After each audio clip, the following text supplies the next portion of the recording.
सबको प्रणाम और सुप्रभात। स्टूडेंट्स, उपस्थित हूँ आपके बीच में फिर से लेकर वही विषय वस्तु, वही दीवाना दिल मस्ताने आप और परवाना हमारा सब्जेक्ट जिसका नाम है लॉ। हम लोग कॉन्ट्रैक्ट ऑफ गारंटी पढ़ रहे हैं और कॉन्ट्रैक्ट ऑफ गारंटी के कुछ टॉपिक्स जो हमको पढ़ने हैं और वो हम लोग आज पढ़ेंगे। चलिए आइए आप और हम स्टार्ट करते हैं कॉन्ट्रैक्ट ऑफ गारंटी। चलिए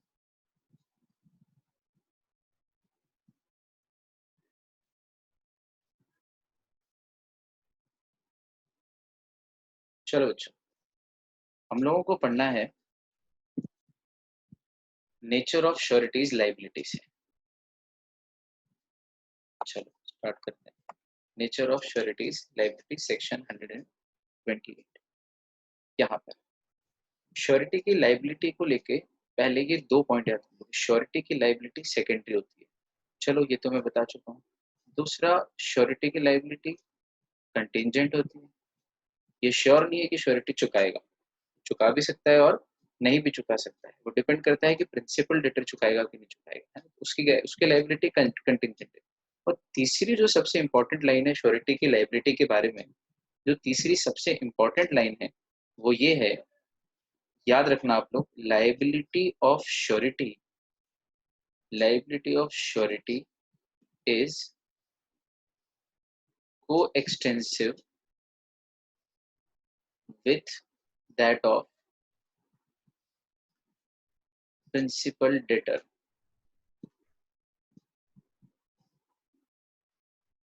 प्रिंसिपल डेटर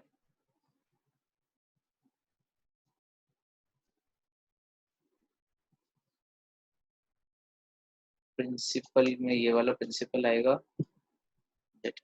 ध्यान देना आपको, ये लाइन बड़ी महत्वपूर्ण है। Liability of surety is coextensive with that of principal. ये कोएक्सटेंसिव शब्द का क्या मीनिंग?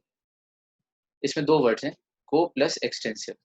तो को का अर्थ होता है साथ में, कोऑर्डिनेट, कोऑपरेट, को ओनर, को पार्टनर, जो साथ में चलते हैं, साथ में काम करते हैं, साथ में खरीदते हैं।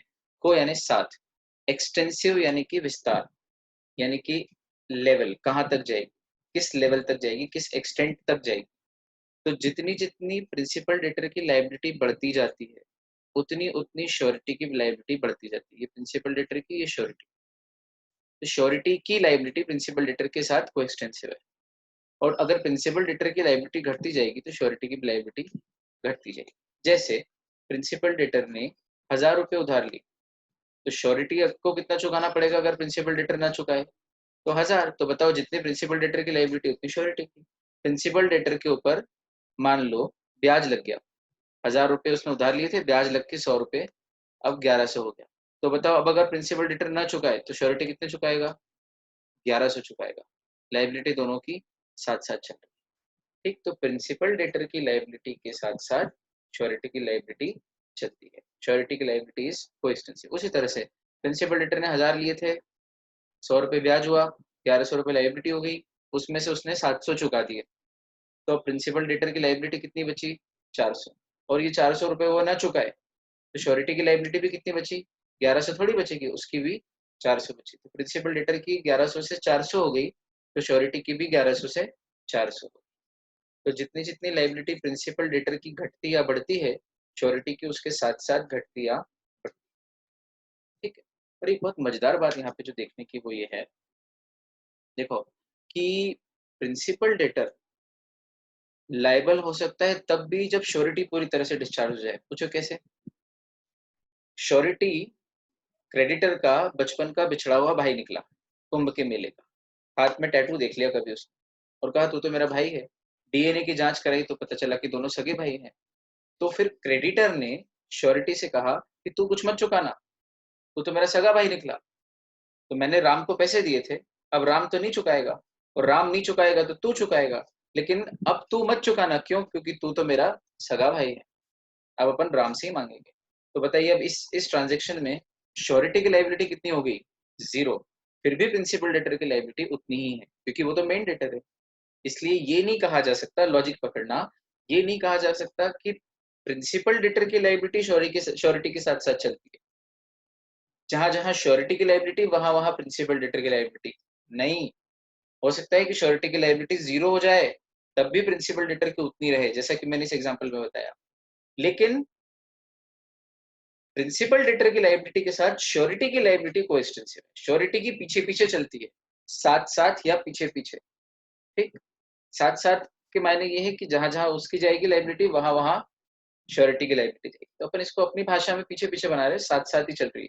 को यानी साथ में, एक्सटेंट यानी विस्तार, एक साथ विस्तार को प्राप्त। सिंपल लॉजिक, किसकी लायबिलिटी किसके साथ? श्योरिटी प्रिंसिपल डेटर की ऑलवेज इक्वल नहीं, कभी कभी श्योरिटी की 0 हो सकती है फिर भी प्रिंसिपल डेटर की उतनी रहेगी। भाई निकल गया था वाला केस।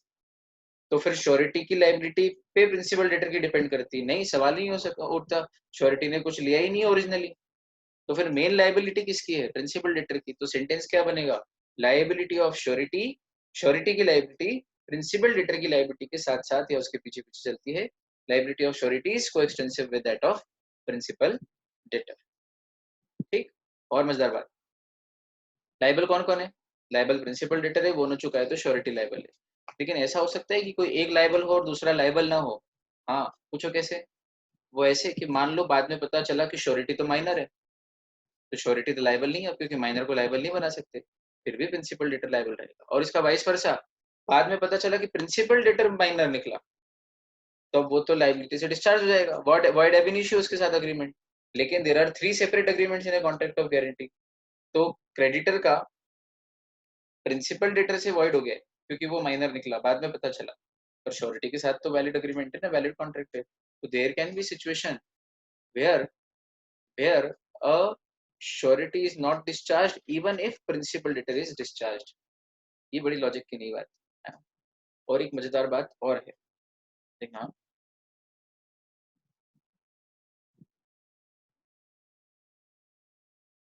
देखो बहुत ही शानदार चीज बताता हूँ आपको, इसको अपन रब करते हैं।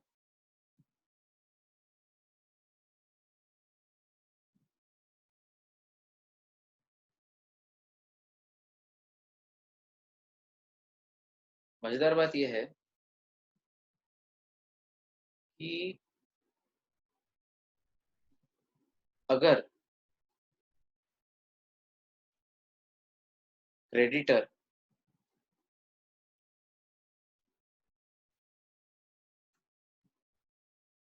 दोनों से पैसे मांगे एक के बाद एक, दोनों से बोले तो प्रिंसिपल डेटर से पहले मांगा एंड देन श्योरिटी से मांगा सेकंड नंबर पे, से पैसे मांगता है अपना कर्जा, और दोनों ही नहीं चुकाते हैं, both default in making payment. तो अब बताओ पहले स्यू किसको करेगा? पहले सू किसको करेगा क्रेडिटर? प्रिंसिपल डेटर को कि श्योरिटी को? तो जवाब आया कि उसके हाथ में पावर है कि वो दोनों में से किसी को भी स्यू कर सकता। हाँ, जब पहली बार मांगने जाएगा तो पहले प्रिंसिपल डेटर से मांगेगा फिर श्योरिटी से मांगेगा। पर जब दोनों डिनाई कर दें, अगर मान लो इसने भी नहीं दिया और इसने भी नहीं दिया, दोनों ने मना कर दिया, तो फिर अब पहले सू किसको करना है, यानी कि कोर्ट केस किसके खिलाफ करना है? इसके लिए क्रेडिटर पूरी तरह से इंडिपेंडेंट है, फ्री है, वो चाहे तो किसी के खिलाफ भी पहले सूट फाइल कर सकता है, क्योंकि उसके लिए तो दोनों ही डेटर है और दोनों ने ही उसको डिसअपॉइंट किया है। ठीक, और मजेदार बात, अब अगर वो पहले, जैसे मान लो प्रिंसिपल डेटर से मांगे क्रेडिटर ने पैसे, इसने मना कर दी, फिर श्योरिटी से मांगे, इसने मना कर दी, तब क्रेडिटर ने पहले श्योरिटी के खिलाफ सूट फाइल कर दी, क्योंकि मैंने कहा अभी लॉ में लिखा है कि उसके पास ऑप्शन है, वो पहले किसी को भी सू कर सकता है। तो जब वो श्योरिटी को सू करने जाता है तो श्योरिटी बोलता है कि गलत बात है, पहले प्रिंसिपल डेटर को सू करो, क्योंकि लिए तो उसने ही है ना, उसने उसने आपने उससे मांगे, उसने नहीं दिए, फिर आपने मुझसे मांगे, मैंने भी नहीं दिए। तो जब मांगा भी उससे पहले और मुझसे बाद में है, तो अब सू भी पहले उसको करो फिर मुझे करो।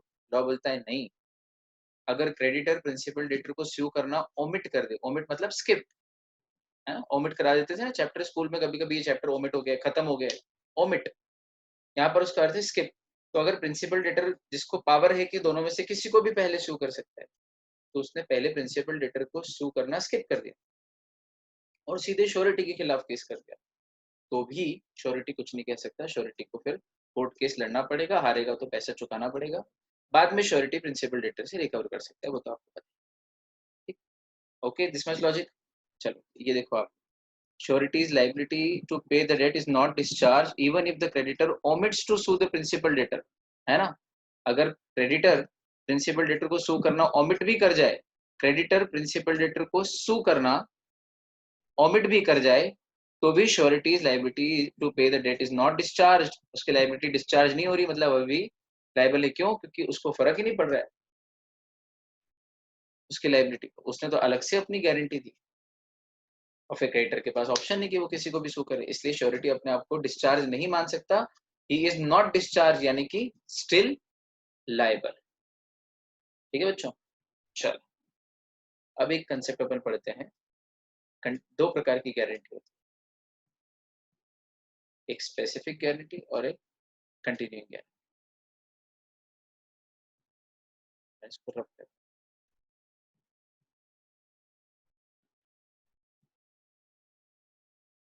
चलो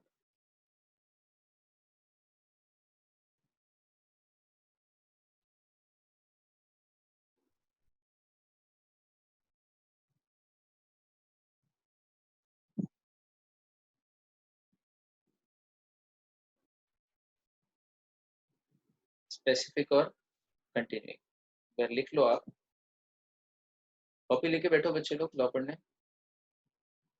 ऑनलाइन में भी थोड़ा सा ध्यान रखें इस बात का। तो गारंटी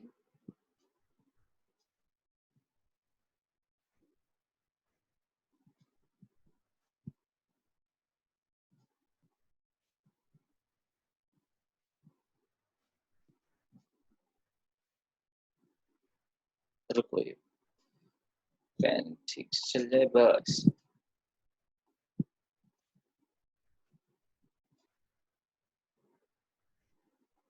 इरेजर जा ही नहीं रहा है।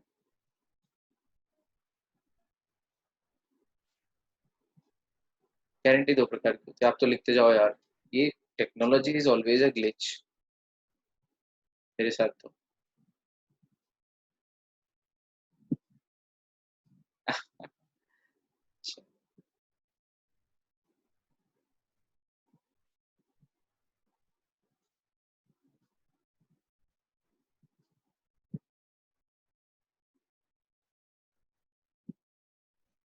ऐसे सुन लो, गारंटी दो प्रकार की होती है, एक तो कंटिन्यूइंग गारंटी और दूसरा स्पेसिफिक। स्पेसिफिक गारंटी मतलब नॉर्मल गारंटी, जिसमें एक बार गारंटी देते हैं और उसके बाद वो गारंटी सीरीज ऑफ ट्रांजेक्शन्स तक चलती है, एक ट्रांजेक्शन तक चलती है। रुको यार,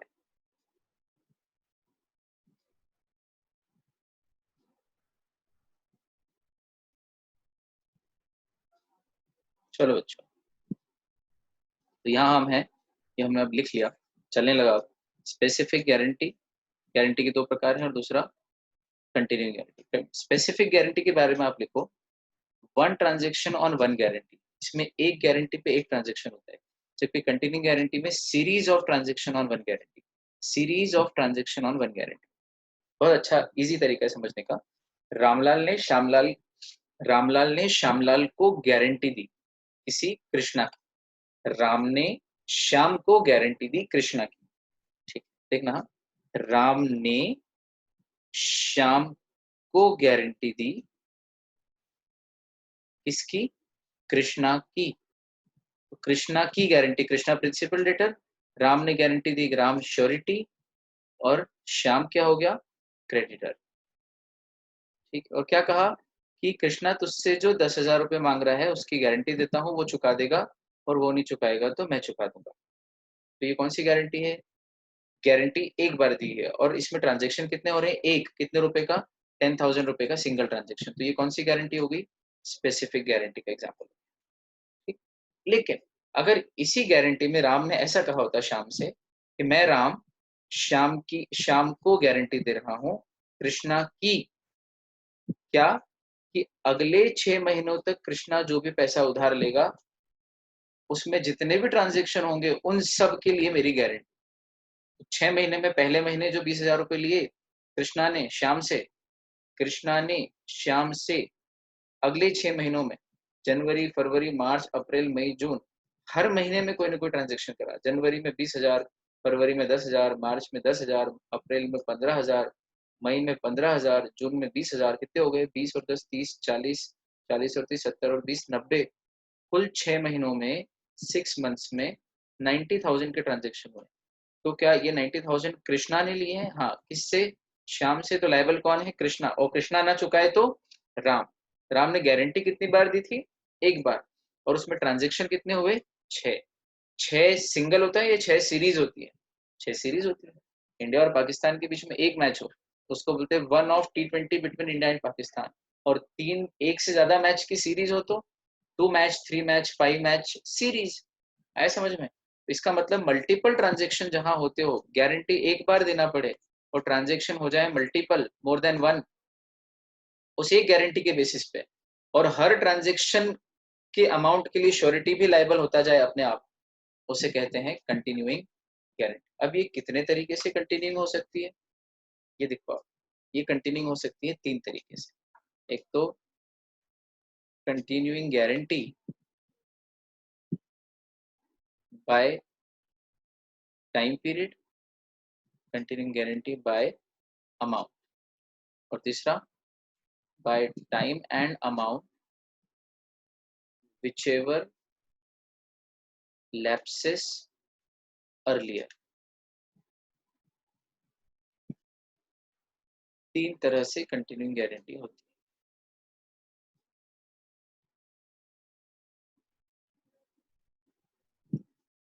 देखो तीनों के एग्जांपल देता हूँ। तो एग्जांपल हमने बनाया, जेठालाल ने पोपटलाल की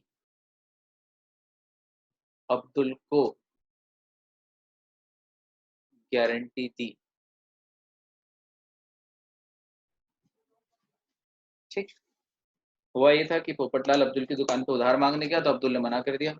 बोले यार पोपट भाई, आप तो कभी भी मेरा पेमेंट करना ही कैंसिल कर दोगे तो मैं कहाँ जाऊंगा? तो पोपटलाल ने कहा अच्छा मैं किसी की गारंटी दिलवा दूं तो?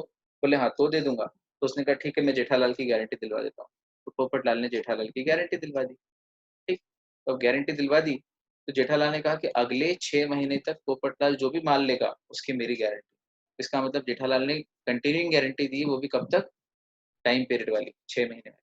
मान लो थोड़ी देर के लिए ऐसा ना होता और जेठालाल कहता कि पोपटलाल की 60,000 रुपए तक के क्रेडिट की मेरी गारंटी। अब ये चाहे एक ट्रांजेक्शन करे या कितने भी ट्रांजेक्शन करे। तो अब पोपटलाल ने 10,000 का माल लिया, फिर फरवरी में 10,000 का लिया, फिर मार्च में 20,000 का लिया, फिर अप्रैल में 20,000 का लिया, फिर मई में 20,000 का लिया, फिर जून में 20,000 का लिया। 6 महीने तक उधार देता गया। कौन? 6 भी नहीं, 7 कर लेते हैं। 10 10 10, जुलाई में फिर 20,000 का माल उधार दिया। कुल 7 मंथ्स में टोटल कितना पैसा उधार, कितने का माल उधार ले चुका है पोपटलाल अब्दुल से?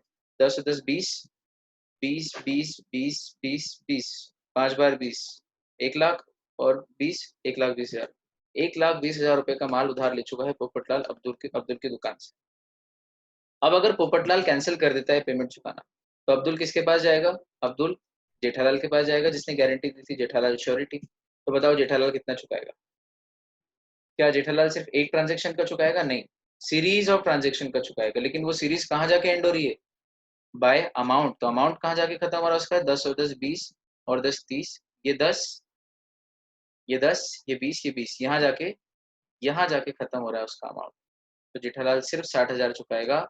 बाकी 60,000 जो एक 20 में से बाकी 60,000 जो जेठालाल चुका देगा, उसके बाद बचे हुए 60,000 के लिए पोपटलाल पर्सनली लायबल है। अब्दुल और पोपटलाल की लड़ाई होगी, जो भी होगा कोर्ट में जाएंगे, उसके लिए जेठालाल लायबल नहीं होगा, क्योंकि जेठालाल की कंटिन्यूइंग गारंटी की भी एक लिमिट है। लिमिट या तो टाइम पीरियड से बांधी थी उसने पहले एग्जाम्पल में, दूसरे एग्जाम्पल में उसने टाइम लिमिट से नहीं बल्कि 60,000 रुपए के अमाउंट से अपनी लिमिट बांधी है। आया? और तीसरा है continuing guarantee for time and amount whichever lapses earlier, जो पहले लैप्स हो जाए। तो अगर इस केस में जेठालाल ने अगर ऐसा कहा होता 6 मंथ्स और 60,000 rupees which ever is earlier, तो क्या होता? तो ये होता कि 1 2 3 4, ये पहले 4 महीनों में ही 60,000 हो गए हैं। तो फिर उसकी लाइबिलिटी 60,000 पे आके अपने आप खत्म हो जाती। फिर भले अगले 2 महीने 6 महीने तक जाती तो कितने हो रहे हैं? 1 लाख। लेकिन वो 1 लाख नहीं भरेगा 6 महीने के, बल्कि 60,000 ही भरेगा। क्यों? क्योंकि उसने अपनी लाइबिलिटी में 2 एंगल दिए थे, या तो टाइम या अमाउंट जो पहले लिमिट पूरी हो जाए। तो पहले कौन सी लिमिट पूरी होगी? 60,000 वाली लिमिट पूरी। मान लो ये 10 10 10 10 10 10 5 और फिर 20 ऐसा होता है, तो 6 महीने की टोटल लाइबिलिटी कितनी हो रही है? 10 और 10 20,000, 30,000, 40,000, 45,000 और 1 2 3 4 5, ये एक और महीना है, इसमें भी 5,000, तो 6 महीने की टोटल लाइबिलिटी कितनी हो रही है उसकी? 50,000। 6 महीने की टोटल लाइबिलिटी 50,000 हो रही है। फर्ज करो ऐसा होता, और 7वें महीने में जाके उसकी लाइबिलिटी 60,000 हो रही है, ये 10,000 कर देते हैं। तो अब बताओ, उसने 60 भी तो बोला है, तो 60,000 चुकाएगा जो पूरे 7 महीने में हो रही है, कि 6 महीने में 50,000 ही वो चुकाएगा? तो बोले 60,000 की लाइबिलिटी और 6 महीने की लाइबिलिटी में दोनों में से क्या पहले पूरी हो रही है? 6 महीने पहले पूरे हो रहे हैं। 60,000 तो 7वें महीने में जाके पूरे हो, तो उस केस में सिर्फ 50,000 चुकाएगा Jethalal. Time and amount whichever lapses early. आया? चलो, ये मॉड्यूल में नहीं मिलेगा आपको।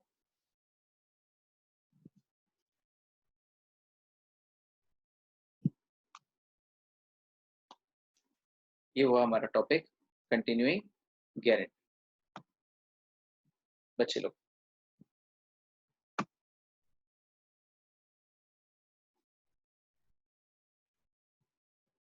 अगले हेडिंग पे हमको स्विच करना है।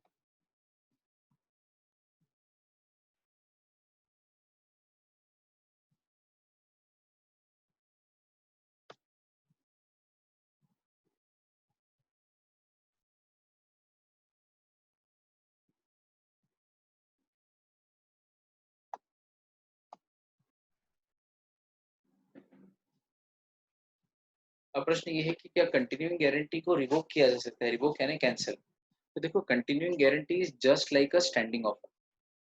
हम लोगों ने स्टैंडिंग ऑफर फाउंडेशन में पढ़ रखा है। Standing offer can be revoked eight any time before acceptance.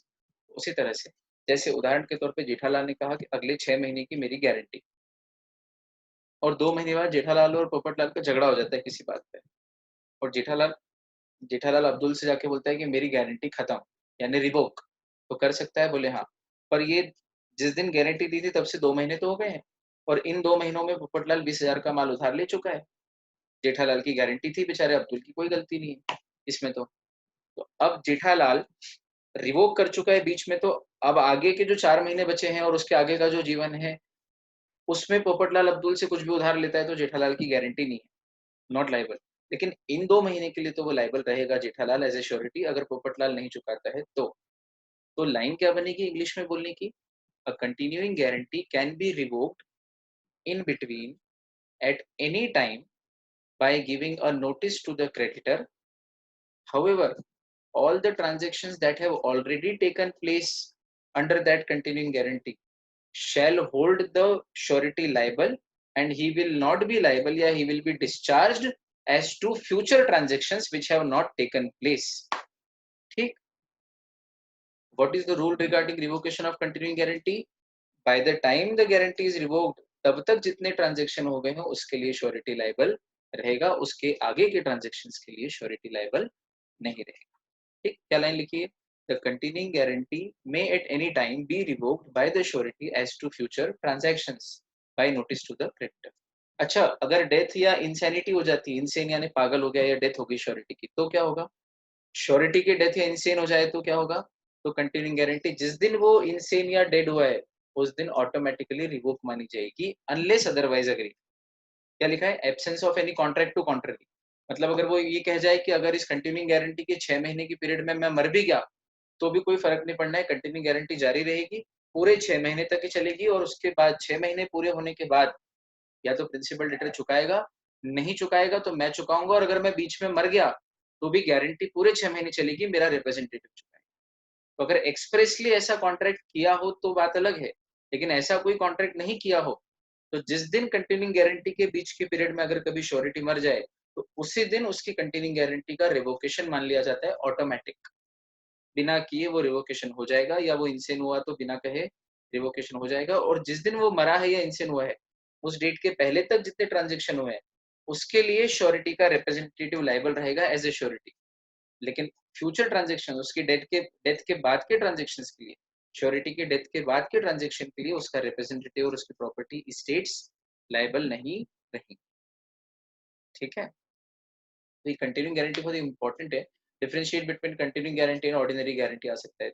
अच्छा, एक सिंपल एग्जांपल लॉजिक का याद कर लो।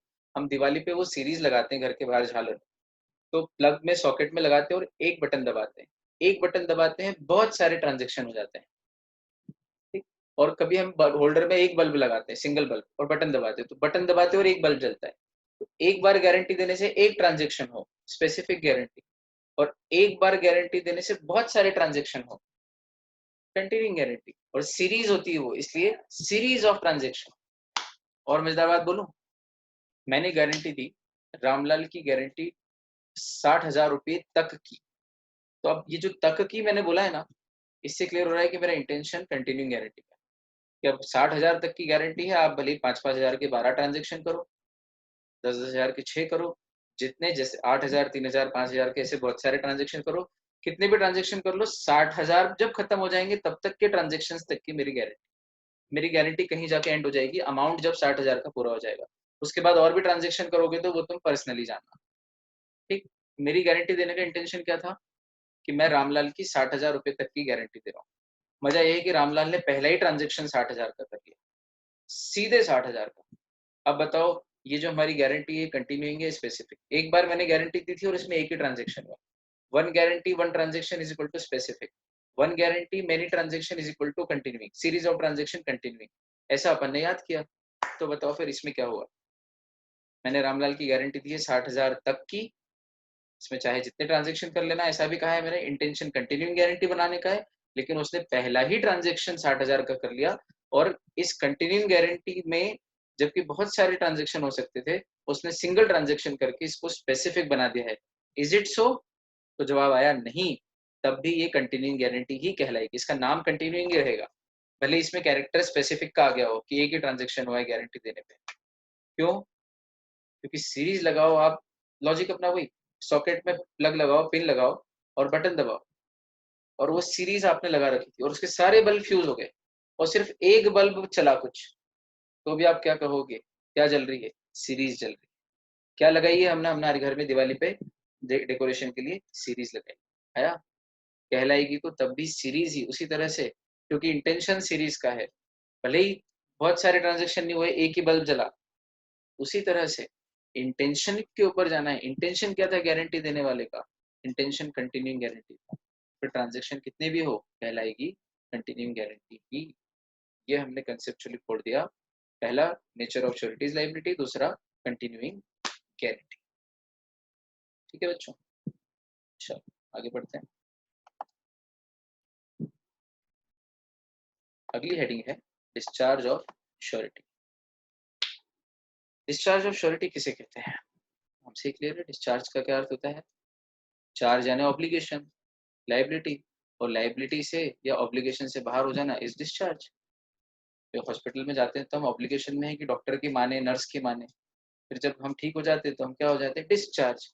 अब हमारे ऊपर उनका कोई चार्ज नहीं, कोई ऑब्लिगेशन नहीं है, डॉक्टर ने बोला अब आप अपनी केयर खुद कर सकते हो। अभी तक तो वो जो बोलेंगे वहीं उठना है, बैठना है, खाना है, पीना है, अब थोड़ा अपने हिसाब से कर सकते हैं, है ना, इसीलिए डिस्चार्ज। और तो डॉक्टर एडवाइस जरूर देता है कि घर पे भी ऐसे रहना वैसे रहना, लेकिन फिर भी हम अस्पताल से तो क्या कहते हैं उसको, डिस्चार्ज। कॉन्ट्रैक्ट से भी हम क्या होते थे, डिस्चार्ज। ये भी तो कॉन्ट्रैक्ट ही है, कॉन्ट्रैक्ट ऑफ गारंटी, और इसमें कौन डिस्चार्ज हो रहा है, इसमें हम किसके डिस्चार्ज की बात कर रहे हैं, हम श्योरिटी के डिस्चार्ज की बात कर रहे हैं। चलिए देख लेते हैं कि श्योरिटी किन किन तरीकों से डिस्चार्ज होता है। पहला, श्योरिटी डिस्चार्ज होता है बाय वेरायंस या variance in terms of contract. Variance का अर्थ होता है चेंजेस, चेंजेस, बदलाव। तो जब कॉन्ट्रैक्ट के टर्म्स एंड कंडीशंस में प्रिंसिपल डेटर और क्रेडिटर, परवारे, परवारे हमारे यहाँ मालवा के एक वर्ड है जिसका अर्थ है बिना पूछे, श्योरिटी को तो बताया ही नहीं और आपने उससे बिना पूछे कॉन्ट्रैक्ट ऑफ गारंटी के टर्म्स एंड कंडीशंस में चेंज कर लिए, तो श्योरिटी कहेगा मैं डिस्चार्ज हूं, अब मेरे पास मत आना। पूछो कैसे, कैसे, पूछो कैसे। जैसे प्रिंसिपल डेटर और क्रेडिटर और श्योरिटी तीनों खड़े थे, श्योरिटी ने कहा कि ठीक इसको पैसे उधार दे दो 10,000 at the rate of 6% per annum, मैं चुका दूंगा साल भर बाद, अगर ये नहीं चुकाएगा तो।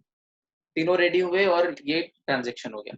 प्रिंसिपल डेटर को 10,000 चाहिए थे 1 साल के लिए 6% पर एनम पे, श्योरिटी ने कहा ठीक है मेरी गारंटी, और ये ट्रांजेक्शन हो गया। कुछ दिनों बाद प्रिंसिपल डेटर को क्रेडिटर मिले, और क्रेडिटर ने प्रिंसिपल डेटर से कहा कि नहीं यार 6% का इंटरेस्ट रेट तो बहुत कम है, 8% लूंगा मैं, और साल भर बाद नहीं लूंगा मैं तो 6 महीने बाद ही लूंगा। तो श्योरिटी तो प्रिंसिपल डेटर ने कहा कि ठीक है ओके। तो क्या कॉन्ट्रैक्ट ऑफ गारंटी की टर्म्स एंड कंडीशंस में चेंज हो गया? और अगर श्योरिटी को फोन लगाते और उसकी भी कंसेंट ले लेते कि हमने चेंजेस किए, वो कहता चलो हाँ ठीक है, तो फिर कोई भी डिस्चार्ज नहीं होता। लेकिन श्योरिटी को बिना पूछे, है ना, उसकी कंसेंट नहीं ली, देखो आप इन्होंने वर्ड क्या दिया है, श्योरिटी को नोटिस नहीं दिया है कि श्योरिटी को कंसेंट नहीं ली, कंसेंट नहीं। ऐसा भी हो सकता है कि आप श्योरिटी को एक मैसेज डाल दो कि हमने रेट ऑफ इंटरेस्ट चेंज कर दिया है और टाइम भी कम कर दिया, साल भर की जगह 6 महीने, और इंटरेस्ट का रेट 6% से 8% पर है, मैसेज डाल दिया और ये कॉन्ट्रैक्ट आगे बढ़ा दिया, चलने दो। अब बताओ उन्होंने नोटिस देना बोला है कि कंसेंट लेना बोला है? कंसेंट लेना बोला है, उसकी हाँ लो, तो श्योरिटी को फोन लगाओ, श्योरिटी से पूछो, और श्योरिटी बोले कि हाँ ऐसा कर लो, तो फिर श्योरिटी लायबल है, और अगर श्योरिटी की कंसेंट नहीं हो तो फिर श्योरिटी डिस्चार्ज, फिर तुम जानो पूरे ट्रांजेक्शन, मैं 1 रुपया भी नहीं चुकाऊंगा। आप प्रश्न पूछोगे कि सर रेट ऑफ इंटरेस्ट 6% से 8% किया तो चलो श्योरिटी को नुकसान है, मान लो घटा के 4% करते तो ये तो श्योरिटी के फायदा होता है इसके अंदर, तो और रेट ऑफ इंटरेस्ट कम देना पड़ेगा कभी प्रिंसिपल डेटर नहीं चुकाए तो फिर इस केस में वो डिस्चार्ज होगा कि नहीं होगा? लॉ बोलता है तब भी डिस्चार्ज होगा। एनी वेरायंस जो भी हो, भले उसके फायदे का वेरायंस हो या उसके नुकसान का वेरायंस हो, वो अगर एक कॉन्ट्रैक्टिंग पार्टी है तो कोई भी चेंज उससे बिना पूछे और उसकी कंसेंट के बिना नहीं होना चाहिए। आया? तो अगर आप श्योरिटी की कंसेंट के बिना कॉन्ट्रैक्ट की टर्म्स एंड कंडीशंस में वेरिएशंस करते हो, वेरायंस करते हो, तो श्योरिटी डिस्चार्ज हो जाएगा। डिस्चार्ज ऑफ श्योरिटी का पहला पॉइंट। ठीक। दूसरा, discharge of surety by release और डिस्चार्ज ऑफ प्रिंसिपल। रिलीज किसे कहते हैं? मुक्त कर देना, है ना। देखो मैंने एक लाइन बोली थी आपको, कार्डिनल प्रिंसिपल, लाइबिलिटी ऑफ, सुनना, liability of surety is coextensive with the liability or with that of with the liability of principal debtor, बोला था। चलो, तो प्रिंसिपल डेटर की लाइबिलिटी थी 1,000 रुपया, और वो 1,000 रुपया उसने चुका दिया। ये प्रिंसिपल डेटर, इसकी लाइबिलिटी थी 1,000, ये 1,000 इसने चुका दिया। तो अब मुझे बताओ प्रिंसिपल डेटर की लाइबिलिटी कितनी बची? 0। रूल क्या है? श्योरिटी की उसके साथ साथ चलती, तो फिर श्योरिटी भी कितनी हो जाएगी? 0। और श्योरिटी की लाइबिलिटी 0 हो गई, इसका मतलब श्योरिटी डिस्चार्ज। ये तो लिखा है। श्योरिटी कब डिस्चार्ज होता है? तो बोले ये वाला ही रूल लगा दो, जब प्रिंसिपल डेटर डिस्चार्ज हो जाता है तो श्योरिटी भी डिस्चार्ज हो जाता है। डिस्चार्ज ऑफ श्योरिटी का दूसरा point, discharge of surety by discharge of principal debtor या by release of principal debtor, 2 point इसमें। अब रिलीज किसे कहते हैं? रिलीज यानी मुक्त कर देना, छोड़ देना, माफ कर देना, है ना। मूवी डिस्ट्रीब्यूटर के हाथ में होती है, फिर फ्राइडे आता है वो बोलता है जाओ रिलीज कर दी, छोड़ दी, अभी तक किसी को नहीं दिखाई थी, अब सब देखो। ठीक, तो रिलीज कर। अपन डिस्प्लेसमेंट रिएक्शन पढ़ते थे, सल्फ्यूरिक एसिड है H2SO4, इसमें दो आयन आयरन के मिलाओ आप 2Fe, तो ये तो कलरलेस होता है H2SO4, इसका कोई कलर नहीं होता है। इसमें आयरन जोड़ो तो ये क्या बन जाएगा? Displacement reaction Fe2SO4 ferric acid plus hydrogen अलग हो जाएगा, और hydrogen is lighter than oxygen, तो हाइड्रोजन रिलीज हो जाएगा। ये जो साइन बनाते थे हम, ये किसका बनाते थे? रिलीज का। अब हाइड्रोजन उस केमिकल में, उस लिक्विड में नहीं रहेगा, हाइड्रोजन हवा में गैस बन के उड़ जाएगा और केमिकल का कलर ब्लू हो जाएगा Fe2SO4। याद आ रही डिस्प्लेसमेंट रिएक्शन? पढ़े लिखे बच्चों, केमिस्ट्री के। बस, तो यहाँ पर हाइड्रोजन रिलीज हो गया, रिलीज हो गया मतलब छूट गया, छूट गया मतलब मुक्त हो गया। तो जब प्रिंसिपल डेटर को क्रेडिटर कहे कि जा तुझे मुक्त किया यार, जा मत चुका, तेरी लाइबिलिटी वैसे तो 1,000 रुपया है और श्योरिटी की भी 1,000 है, तू नहीं देगा तो उससे लूंगा, पर जा यार तुझे मुक्त किया, कौन ले तुझसे पैसा, गरीब आदमी, तुझ पे छोड़ दिया, जा तेरी लाइबिलिटी घटा के 0 कर दी। तो रूल वही है, प्रिंसिपल डेटर की 0 कर दोगे तो श्योरिटी की भी 0 हो जाएगी, लाइबिलिटीज को एक्सटेंसिव है। लेकिन ये दया अगर क्रेडिटर श्योरिटी पे दिखाता प्रिंसिपल डेटर से मांगे 1000, उसने नहीं दिए, श्योरिटी से मांगे, उसने भी नहीं दिए, और फिर श्योरिटी से उसने कहा क्रेडिटर ने कि जा यार तेरे पे तो माफ ही किए, तूने वैसे भी कहाँ लिए थे, क्यों तेरे जैसे गरीब आदमी को परेशान करूँ, जा तेरी लायबिलिटी जीरो, तू मत देना बस। तो क्या प्रिंसिपल डेटर आके बोल सकता है कि फिर मेरी भी जीरो? नहीं, क्योंकि प्रिंसिपल डेटर की श्योरिटी के साथ कोई एक्सटेंसिव नहीं है, श्योरिटी की प्रिंसिपल डेटर के साथ कोई एक्सटेंसिव है ना लॉजिक।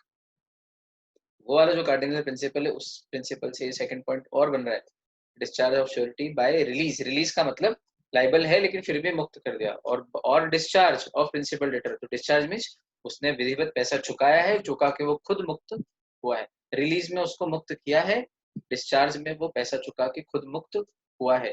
दोनों ही केस में प्रिंसिपल डेटर की लायबिलिटी जीरो हो रही है, जिसके कारण श्योरिटी की भी जीरो हो रही है। श्योरिटी की जीरो हो रही है is equal to discharge of surety, मतलब हमारी जो हेडिंग है डिस्चार्ज ऑफ श्योरिटी वो सार्थक चल रही है। ये हो गया सेकेंड पॉइंट, प्योर लॉजिक। ठीक, तीसरा, तीसरे में 3 पॉइंट है। Discharge of surety when creditor compounds with, gives time to, agrees not to sue. तो इसमें 3 पॉइंट है, ए बी सी। अगर क्रेडिटर प्रिंसिपल डेटर के साथ ए या बी या सी करता है तो श्योरिटी डिस्चार्ज हो जाता है। श्योरिटी कब डिस्चार्ज होता है? बोले जब क्रेडिटर प्रिंसिपल डेटर के साथ, जब क्रेडिटर प्रिंसिपल डेटर के साथ ए बी या सी में से कोई एक चीज कर लेता है। तो देख लेते हैं वो ए बी या सी कौन कौन सी है। कंपाउंड्स विथ का अर्थ होता है समझौता, समझौता कर लेता है। समझौता मतलब 1000 रुपए लेने थे क्रेडिटर को प्रिंसिपल डेटर से, तो प्रिंसिपल डेटर बोलता है मेरे पास 700 रुपया है, लेना हो तो ले, नहीं तो घर जाओ। तो क्रेडिटर बोलता है ठीक है 700 रुपया दे, बाकी 300 रुपया में राइट ऑफ करता हूँ, कंपाउंड करता हूँ। कंपाउंड यानी समझौता, यानी 1000 का मामला 700 में निपटाता हूँ। समझौता इसी को तो बोलते हैं कि चल ठीक है यार, भागते भूत की लंगोट भरी, something is better than nothing, a bird in hand is better than two in the bush. जो मिल रहा है वही ठीक है ना। तो क्रेडिटर ने कहा चल ठीक है ला 700 ला, बोले बाकी 300 रुपए दूंगा ही नहीं कभी, बोले जा माफ की। तो क्या 1000 का समझौता 700 में हुआ? हाँ। और ये समझौता करने के बाद अब प्रिंसिपल डेटर की लायबिलिटी कितनी बची? जीरो। 300 भी नहीं बची, क्यों? क्योंकि 300 तब बचती जब प्रिंसिपल डेटर से क्रेडिटर ये कहता कि चल 700 तो दे, 300 अभी भी तेरे ऊपर लायबल है, वो तू मत दे, अगर तेरे पास नहीं है तो मैं श्योरिटी से मांग लेता हूँ, लेकिन लेऊंगा तो मैं सही तुमसे। ऐसा नहीं बोला। क्या बोला क्रेडिटर ने? चल ला 700 दे और वो 300 रुपए माफ। जैसे ही 300 रुपए माफ हुए तो श्योरिटी भी डिस्चार्ज हो गया। डिस्चार्ज ऑफ श्योरिटी जब क्रेडिटर प्रिंसिपल डेटर के साथ कंपाउंड्स विथ यानी कि समझौता कर लेता है। हमारे यहाँ इसको मांडवली बोलते हैं, बंबई की भाषा में इसको मांडवली बोलते हैं, अपने यहाँ इसको कंपाउंड्स विथ कह लो, या तोड़ बट्टा, तोड़ी तोड़ी कर ली यार, 10,000 रुपए उधार थे, 8,000 में तोड़ी कर ली, 2,000 डूब गए, राइट ऑफ कर दो। ठीक, बैड डेट्स 2,000 जान दो, कंपाउंड्स विथ। रूल वही लग रहा है, लायबिलिटी कोएक्सटेंसिव। दूसरा गिव्स टाइम टू। अब देखो क्रेडिटर प्रिंसिपल डेटर से पैसे मांगने गया, प्रिंसिपल डेटर ने कहा कि भाई मेरे पास अभी तो नहीं है। उसने कहा यार ड्यू डेट तो आ गई है तो आज दे, बोले अभी तो नहीं है, 15 दिन का टाइम और दो। बोले चल ठीक है टाइम दिया 15 दिन का। अब 15 दिन का टाइम बढ़ा के दे दिया। इसको पॉइंट नंबर 1 से रिलेट करना तो थोड़ा ओवरलैप करेंगे और क्लियर होगा, है ना। तो 15 दिन का टाइम बढ़ाना मतलब कॉन्ट्रैक्ट के टर्म्स एंड कंडीशंस में वेरायंस करना विदाउट श्योरिटीज कंसेंट। ठीक, और कंसेंट अगर ले लो तो बात अलग है, लेकिन अगर कंसेंट नहीं ले रहे हो और टाइम बढ़ा के दे दिया तो श्योरिटी क्या सोच रहा है कि यार वो 10 तारीख को पेमेंट की ड्यू डेट थी, वो आया नहीं, मेरे को उसने फोन लगा के नहीं बोला, तो शायद उसको पेमेंट मिल गया है।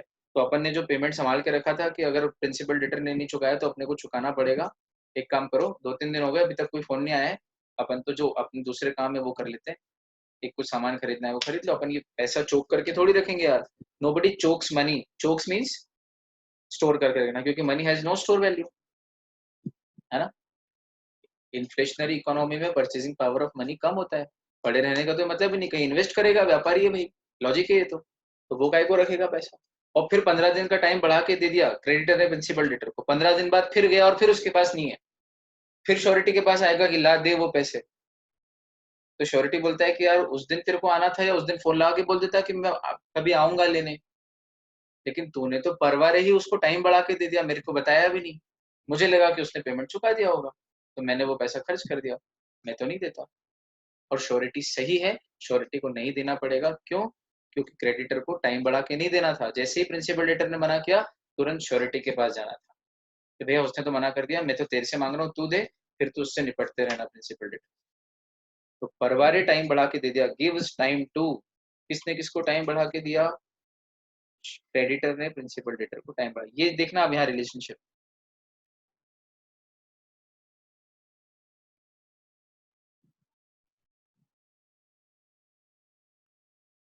ये रिलेशनशिप देखना। क्रेडिटर ने टाइम बढ़ा के दिया है प्रिंसिपल डेटर को। क्रेडिटर ने कंपाउंड विद किया है किसके साथ? प्रिंसिपल डेटर के साथ। क्रेडिटर अग्री कर रहा है कि स्यू नहीं करेगा, किसके साथ? प्रिंसिपल डेटर के साथ। और इन तीनों घटनाओं से क्या हो रहा है? श्योरिटी डिस्चार्ज हो रहा है। पढ़ना आया? बहुत बढ़िया। तो तीसरी चीज है अग्रीज नॉट टू स्यू। अब मैंने क्या कहा था कि क्रेडिटर पैसे मांगने जाएगा प्रिंसिपल डेटर से, वो नहीं चुकाएगा। श्योरिटी के पास जाएगा, वो भी नहीं चुकाएगा। तो क्रेडिटर के पास ऑप्शन है कि वो किसी को भी स्यू कर सकता है। इवन पहले श्योरिटी को स्यू कर सकता है, और अगर वो प्रिंसिपल डेटर को स्यू करना ओमिट कर दे या स्किप कर दे खुद की इच्छा से, और पहले श्योरिटी को स्यू करे, तो भी श्योरिटी डिस्चार्ज नहीं होगा। ऊपर बोला था ये मैंने, याद करो, लायबिलिटी ऑफ श्योरिटी के टाइम को एक्सटेंसिव वाले पॉइंट में नीचे। ये तो ठीक है, लेकिन अगर अग्री करे कि मैं तुझे स्यू ही नहीं करूंगा, प्रिंसिपल डेटर को जाके अग्री कर दे, क्रेडिटर प्रिंसिपल डेटर से पैसे मांगे और उससे बोले कि ला भाई मेरे 10,000 दे। बोले सर वो तो नहीं है। बोले मैं तेरे खिलाफ सूट फाइल करूंगा। बोले प्लीज सर सूट फाइल मत करना। बोले चल ठीक है, प्रॉमिस करता हूँ कि सूट भी फाइल नहीं करूंगा तेरे खिलाफ। तो भाई, अब जब आपने प्रिंसिपल डेटर को उधार दिया, वो नहीं चुका रहा है, फिर आप उसको ये भी प्रॉमिस कर रहे हो, उसके साथ अग्री कर रहे हो कि आप उसको सू नहीं करोगे, तो इसका मतलब आपने उसकी लाइबिलिटी जीरो कर दी। और रूल ये है कि liability of surety is coextensive with that of principal debtor. उसको स्यू नहीं करोगे, उसके साथ अग्री करके आए हो, तो ले फिर इसको भी स्यू नहीं करोगे। जो ट्रीटमेंट उसके साथ वही ट्रीटमेंट इसके साथ। आया समझ में? तो फिर श्योरिटी इज डिस्चार्ज जब क्रेडिटर प्रिंसिपल डेटर के साथ अग्री कर लिया। हाँ, वो कुछ ना बोल के आए और बोले कि ठीक है फिर मैं देख लूंगा, और फिर उसके बाद आके श्योरिटी से मांगे, वो भी ना चुकाए, तो पहले श्योरिटी को स्यू करे तो चलेगा। लेकिन प्रिंसिपल डेटर को ये कह के आ जाए अगर क्रेडिटर कि तुझे स्यू नहीं करूंगा, जा अग्री कर ले, प्रॉमिस कर दे कि स्यू नहीं करूंगा, तो फिर श्योरिटी को बुरा लगेगा। पता लगने पर ही इज डिस्चार्ज। नहीं पता लगा तो पैसे चुका देगा बाद में। प्रिंसिपल डेटर से तो वैसे भी मांगना है उसको, श्योरिटी को उसका पैसा आखिरी में तो रिकवर करने का राइट है। पहले क्रेडिटर को चुकाएगा, बाद में प्रिंसिपल डेटर से मांगेगा ही मांगेगा। ठीक। पर ध्यान रखता है हर व्यक्ति, जिसने गारंटी दी है वो सबका ध्यान रखता है मोस्टली। चलो, लास्ट पॉइंट श्योरिटी के डिस्चार्ज का। Discharge of surety by creditors act impairing surety's eventual remedy. इसमें दो तीन वर्ड्स हैं, इनको समझ लो। इवेंचुअल एक वर्ड है, इवेंचुअल। इवेंचुअल का अर्थ होता है फाइनल, लास्ट। दूसरा वर्ड है रेमेडी। रेमेडी यानी उपाय, सॉल्यूशन, बेनिफिट। ये वाला एक्ट, एक्ट वाला एक्ट नहीं है ना, ये एक्ट मतलब कार्य, हरकत। और एक और वर्ड है इम्पेयरिंग। इम्पेयरिंग का अर्थ होता है नष्ट करना।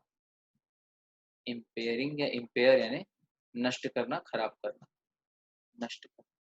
देखो दो वर्ड्स हैं, इम्पेयर और रिपेयर, दोनों एक दूसरे के एंटोनिम। रिपेयर यानी ठीक करना, और इम्पेयर यानी नष्ट करना। चलो, अब अगर वर्ड्स का मीनिंग आ गया वो कैप का, तो अब पूरे पूरे सेंटेंस का ग्रामर आ जाएगी इसकी। Discharge of surety, surety discharge हो जाता है कब? जब क्रेडिटर ऐसी कोई हरकत करे, क्रेडिटर ऐसी कोई एक्ट यानी हरकत करे, बाय क्रेडिटर्स एक्ट। कैसी हरकत? जिससे इवेंचुअल रेमेडी, अंतिम उपाय किसका? श्योरिटीज यानी श्योरिटी का, इम्पेयर यानी नष्ट हो जाए। तो श्योरिटी का अंतिम उपाय, श्योरिटी का अंतिम उपाय नष्ट हो रहा हो, ऐसी कोई हरकत, एक्ट अगर क्रेडिटर ने की है, तो उससे हो जाता है क्या? Surety discharge. पढ़ना आया? एग्जाम्पल देंगे, एक बार में समझा देंगे इसको। देखो, मैंने एक घड़ी गिरवी रखी और रामलाल से 5,000 रुपये उधार लिए, ठीक, साथ में मेरी गारंटी भी किसी अमिताभ नाम के व्यक्ति ने दी। तो अब इस ट्रांजेक्शन में कौन कौन है? मैं हूं, रामलाल है, अमिताभ है और घड़ी है। अब ट्रांजेक्शन देखना, मैंने घड़ी गिरवी रखी है, उसके बदले में 5,000 उधार दिए हैं, लेकिन सामने वाले को गारंटी भी चाहिए थी, तो अमिताभ से मैंने गारंटी भी दिलवाई है कि मैं वो 5,000 चुका दूंगा, ठीक, बहुत अच्छा। अब रामलाल मेरे पास पैसे मांगने आया घड़ी लेके कि सौरभ 5,000 रुपये देगा तो उसको उसकी घड़ी वापस लौटा दूंगा। तो मेरे पास ड्यू डेट पे पैसे मांगने आया, मैंने कहा मेरे पास तो पैसे नहीं बने, सो कर। तो रामलाल गुस्से वाला व्यक्ति, उसने गुस्से में घड़ी मेरे मुंह पे मार दी बहुत जोर से। तो मुंह पे मारी पर उसका निशाना चूक गया, तो घड़ी जो है दीवार पे जाके टकरा गई और घड़ी पूरी टूट गई, ऐसी खतरनाक टूट गई, चूर चूर चकनाचूर हो गई। मैं कहा कोई नो प्रॉब्लम है, मतलब मुझे कोई प्रॉब्लम ही नहीं, मैं नहीं चुका रहा, बने सो कर ले। और मैं अपने अंदर कमरे में चले गया हॉल में से, उसने घड़ी के बिट्स एंड पीसेस को समेटा, घड़ी के पीसेस उठाए और अब श्योरिटी से मांगने गए। लॉजिक यही है ना, पहले प्रिंसिपल डेटर से मांगो, वो नहीं चुका है तो श्योरिटी से मांगो, ठीक। तो श्योरिटी यानी अमिताभ के पास गया, उसने कहा वो सौरभ ने 5,000 रुपये उधार लिए थे, आपने गारंटी दी थी, वो 5,000 दो। तो अमिताभ ने कहा कि हाँ हाँ मैं देने को तैयार हूँ, पर वो जो घड़ी सौरभ ने आपके पास गिरवी रखी थी वो मुझे दो। तो बोले यार वो घड़ी तो टूट गई। बोले किसने तोड़ी? बोले मुझसे ही टूटी है। तो तू कौन? रामलाल, क्रेडिटर। क्रेडिटर ने ऐसी कोई एक्ट यानी हरकत की है? हाँ की है। जिससे क्या हुआ है? जिससे अमिताभ यानी श्योरिटी की जो अंतिम उपाय है, बेनिफिट, वो नष्ट हो गया। तो अमिताभ बोलेगा कि जा फिर मैं भी नहीं देता, मैं भी डिस्चार्ज, बनने सो कर ली।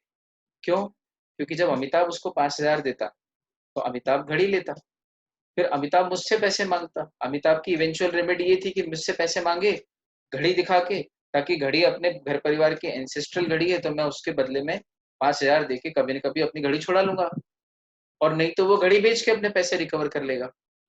तो अमिताभ यानी श्योरिटी का अंतिम उपाय तो वो घड़ी थी ना, वो सिक्योरिटी आइटम।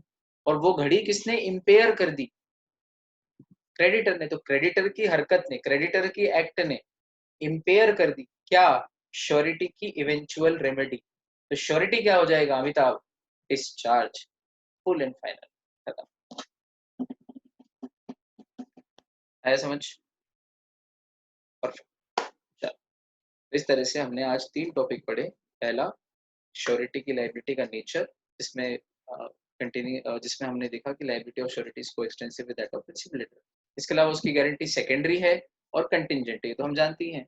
और श्योरिटी डिस्चार्ज कैसे होता है, ये तमाम बातें हमने समझी। अगली मुलाकात करते हैं कल, तब तक के लिए bye bye, take care and keep smiling. Thank you so much all of you. मिलते हैं हम लोग फिर।